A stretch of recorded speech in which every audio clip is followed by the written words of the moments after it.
இன்றைக்கு வசந்த பஞ்சமி. தை மாதம் பிறந்த பிறகு வழி பிறக்கும் என்பார்கள். அதிலும் இந்த வசந்த பஞ்சமி என்பது உலகத்தையே இயக்குகின்ற சக்தியின் ஆற்றல் பெருக தொடங்குகின்ற நாள் என்பது நமது மக்களின் நம்பிக்கை.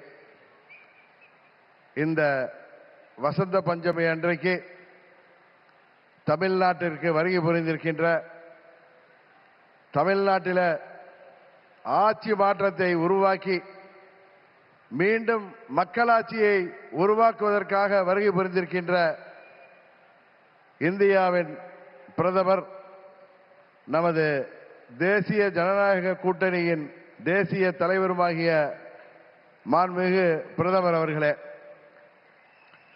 நமது தேசிய ஜனநாயக கூட்டணியின் தமிழ்நாடு தலைவர், அனைத்திந்திய அண்ணா திராவிட முன்னேற்ற கழகத்தின் பொதுச் செயலாளர்,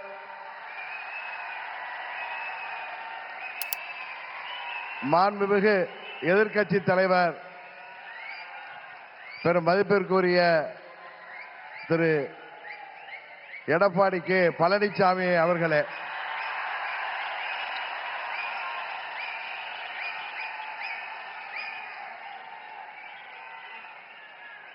மாண்புமிகு மத்திய அமைச்சர் பியூஷ் கோயல் அவர்களே, எனது அருமை நண்பர் மத்திய அமைச்சர் மாண்புமிகு எல் முருகன் அவர்களே, தமிழ்நாடு பாரதிய ஜனதா கட்சியின் தலைவர் எனது அருமை சகோதரர் நயினார் நாகேந்திரன் அவர்களே, பாட்டாளி மக்கள் கட்சியின் தலைவரும் முன்னாள் மத்திய அமைச்சருமாகிய டாக்டர் திரு அன்புமணி ராமதாஸ் அவர்களே, மற்றும் வருகை புரிந்திருக்கின்ற நமது தேசிய ஜனநாயக கூட்டணியின் அங்கம் வகிக்கின்ற தலைவர்களே, வருகை புரிந்திருக்கின்ற நமது தேசிய ஜனநாயக கூட்டணியின் நிர்வாகிகளே, செயல் வீரர்களே, வீராங்கனைகளே, உங்கள் அனைவரையும் அம்மா மக்கள் முன்னேற்ற கழகத்தின் சார்பில் இந்த நேரத்தில் எனது நெஞ்சம் நிறைந்த வணக்கங்களை தெரிவித்துக் கொள்கின்றேன். தொடர்ந்து 3 முறை இந்தியாவின் பிரதமராக இந்திய மக்களால்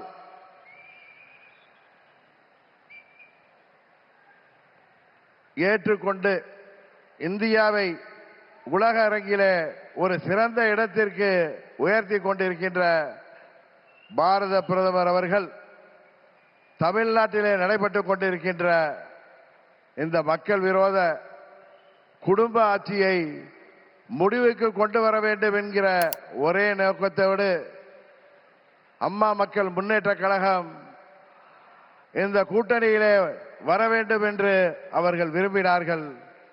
இன்றைக்கு நாங்கள் முழுமனதோடு தமிழ்நாட்டிலே தேசிய ஜனநாயக கூட்டணியை தலைமையேற்றிருக்கின்ற மதிப்பிற்குரிய திரு எடப்பாடி கே பழனிசாமி அண்ணன் அவர்களை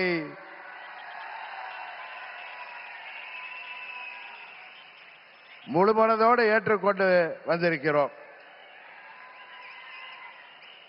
நாங்கள் எல்லாம் அம்மாவின் தொண்டர்கள் என்பதை எதிரிகள் மறந்துவிட்டார்கள். புரட்சி தலைவர் வழிவந்தவர்கள், இதய தெய்வம் அம்மாவின் தொண்டர்கள் நாங்கள். எங்களுக்குள் சண்டை சச்சரவுகள் இருந்தது உண்மைதான்.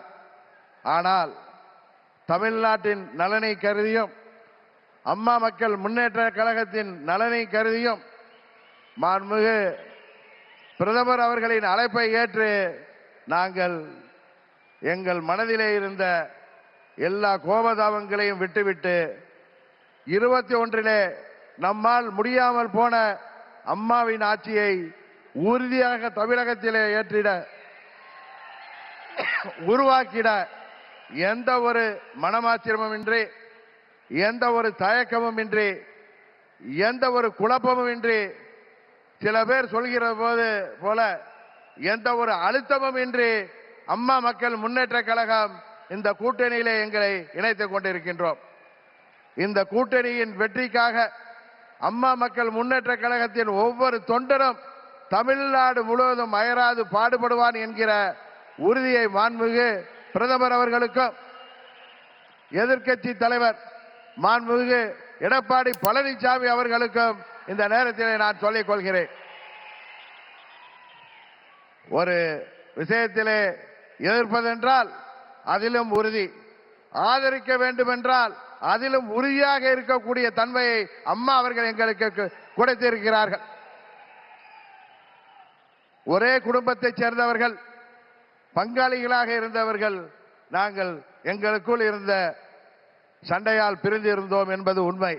இன்றைக்கு எல்லாவற்றையும் தூக்கி எறிந்துவிட்டு பாரத பிரதமர் மோடி அவர்கள் தமிழ்நாட்டிலே ஒரு மக்களாட்சியை உருவாக்க வேண்டும், புரட்சி தலைவர் டாக்டர் எம்ஜிஆர் அவர்களின் ஆட்சியை உருவாக்க வேண்டும், எங்களின் இதய தெய்வம் அம்மா அவர்களின் ஆட்சியை உருவாக்க வேண்டும் என்கிற உயரிய நோக்கத்தோடு இன்றைக்கு மக்களை வாட்டிக் கொண்டிருக்கின்ற இந்த மக்கள் விரோத குடும்ப ஆட்சியை முடிவுக்கு கொண்டு வர வேண்டும் என்பதற்காக நாங்கள் முழுவனதோடு இந்த கூட்டணியிலே இணைந்திருக்கிறோம் என்பதை அவர்களுக்கு மீண்டும் நான் இந்த நேரத்திலே தெரிவித்துக் கொள்கின்றேன்.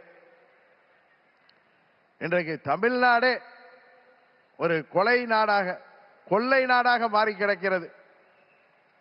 பத்திரிகைகளையும் ஊடகங்களையும் பார்த்தால் எங்கு பார்த்தாலும் கொலை, கொள்ளை, பெண்களுக்கு பாதுகாப்பு இல்லை, போதை மருந்து பழக்கம், போதை மருந்துக்கு ஒரு ஹப்பாகவே தமிழ்நாடு மாறி இருக்கிறது என்பது வேதனைக்குரியது. இன்றைக்கு அனைத்து தரப்பு மக்களும், அவர்கள் விவசாயிகளாக இருக்கட்டும், அரசு ஊழியர்களாக இருக்கட்டும், ஆசிரியர்களாக இருக்கட்டும், மருத்துவர்களாக இருக்கட்டும், செவிலியர்களாக இருக்கட்டும், ஏன் மாற்றுத்திறனாளிகள் கூட இன்றைக்கு போராடுகின்ற நிலையில இந்த மக்கள் விரோத ஆட்சி ஏற்படுத்தி இருக்கிறது. இங்கே மக்கள் எல்லாம் வருத்தத்தில் இருக்கிறார்கள். ஆனால் திரு ஸ்டாலின் அவர்கள் தனது மகன் உதயநிதி ஸ்டாலினை முதல்வராக்க துடித்துக் கொண்டிருக்கிறார். அதை, அந்த குடும்ப ஆட்சியை உறுதியாக நாம் முறியடிப்போம். தமிழ்நாட்டிலே மீண்டும் மக்களாட்சியை, புரட்சி தலைவர் ஆட்சியை, அம்மா அவர்களின் ஆட்சியை உறுதியாக உருவாக்குவோம் என்று கூறி வாய்ப்புக்கு நன்றி சொல்லி விடைபெறுகிறேன். நன்றி, வணக்கம்.